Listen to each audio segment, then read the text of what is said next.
Sebenarnya ketertarikan pertama sejarah itu karena sejarah itu bisa menjawab masa depan.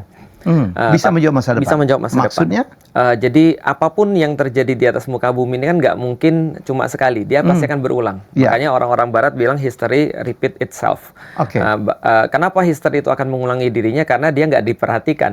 Jadi dia mengulangi untuk nunjukin bahwa ada pola di dalam kehidupan ini. Nah, maka di dalam Islam juga sama ternyata Allah sampaikan wal tangzur nafsum ma qaddamat ligot. Sesungguhnya kalau kita mau ngelihat masa depan, ya kita harus lihat masa lalu. Walaupun ayat ini sebenarnya ditujukan pada orang-orang yang harus bersiap-siap untuk nanti hari esok, yaitu adalah yaumil kiamat. Tapi bisa juga dimaknai bahwasanya apapun yang kita mau lihat di masa depan itu sebenarnya tersedia di masa lalu.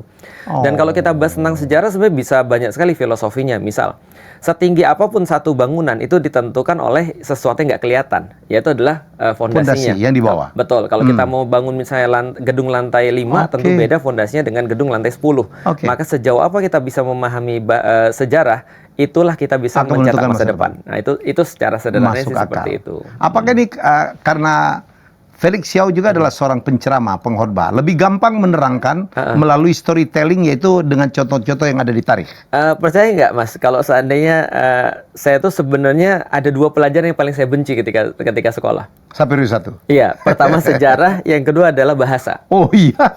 Dan dua-duanya ternyata sekarang menjadi sesuatu yang saya geluti. Betul. Jadi bahasa sama sejarah.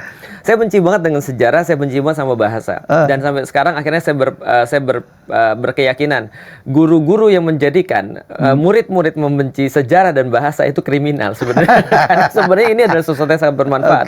Nah, maka ketika jadi seorang penceramah, jadi seorang aktivis dakwah yang itu tugasnya adalah meyakinkan orang lain, maka meyakinkan orang lain ya secara umum cuma ada 3 cara. Kalau nggak dengan logis, dengan historis, ya berarti dengan normatif.